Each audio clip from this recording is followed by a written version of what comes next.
నమస్తే welcome to four sides TV.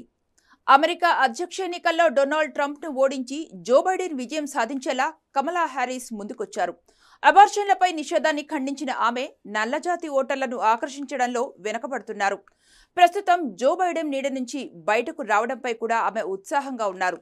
రెండోసారి Biden విజయం సాధించేందుకు మరో 4 ఏళ్ల పేరుతో ప్రచారం నిర్వహిస్తున్నారు. అయితే ఆమెను అమెరికన్లు హృదయపూర్వకంగా ఆహ్వానిస్తున్నారా అనేది తెలుసుకుందాం.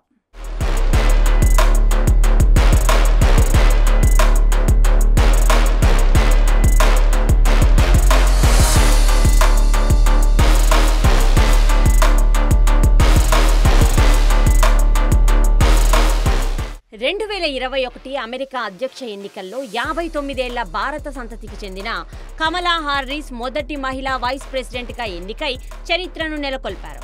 అయినప్పటికీ ఆమెకు అనుకున్నంత పేరు ప్రతిష్టలు రాలేదు. అయితే 2024 ఎన్నికల్లో మాత్రం ఆమె టాప్ గేర్లో ఉన్నారు. 6 వారాల అబార్షన్లపై ట్రంప్ నిషేధాన్ని విధించడంతో దానిని ఖండించడం ద్వారా హారిస్ ఫ్రంట్ లైన్లో నిలిచారు. వాస్తవానికి అదే విషయం డెమోక్రాట్లైన బైడెన్ హారిస్ విజయానికి కారణమైంది. ఫ్లోరిడాలోని జాక్సన్ విల్లేలో స్వేచ్ఛ కోసం పోరాడు నినాదంతో ఆమె ప్రత్యర్థులైన రిపబ్లికన్లపై విరుచుకుపడింది. ఆమె మహిళల కోసం పోరాడుతూ వారికి స్ఫూర్తిగా నిలుస్తోందని ఫ్లోరిడా మేయర్ డోనా డీగన్ ప్రశంసించారు.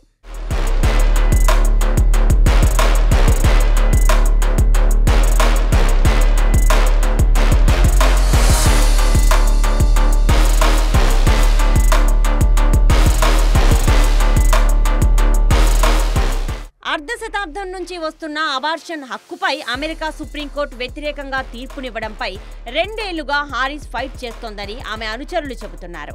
2020లో బైడెన్కు విజయాన్నందించిన ఓటర్ల కూటమిని ఆమె లక్ష్యంగా చేసుకున్నప్పటికీ బ్లాక్ ఓటర్ల నుంచి మాత్రం అనుకున్నంత మద్దతు లభించడం లేదు. నూతనంగా ప్రకటించిన ఆర్థిక విధానాల ద్వారా అట్లాంటాలోని నల్ల పురుషులను ఆమె ఆకట్టుకున్నారు. గాజాపై అమానవీయంగా మిలిటరీ దాడులు చేస్తున్న ఇజ్రాయెల్కు మద్దతు ప్రకటించడంపై ప్రస్తుత ప్రభుత్వం తీవ్ర వ్యతిరేకతను ఎదుర్కొంటోంది.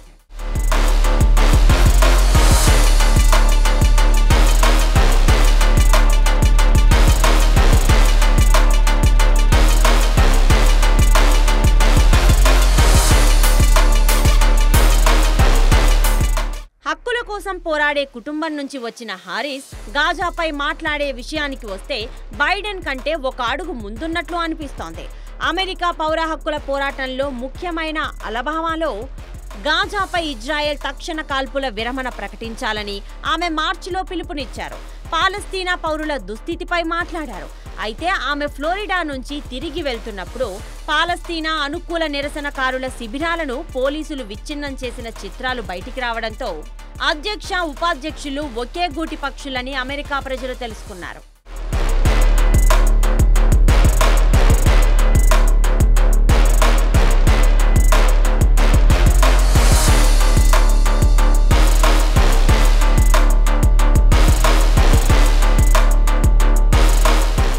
హారిస్ కొత్తగా ప్రముఖ పాత్ర పోషిస్తున్నప్పటికీ ప్రతి విషయంలోనూ ఆమెతో పాటు అనుచరులు సిబ్బంది ఆచితూచి అడుగేస్తున్నారు.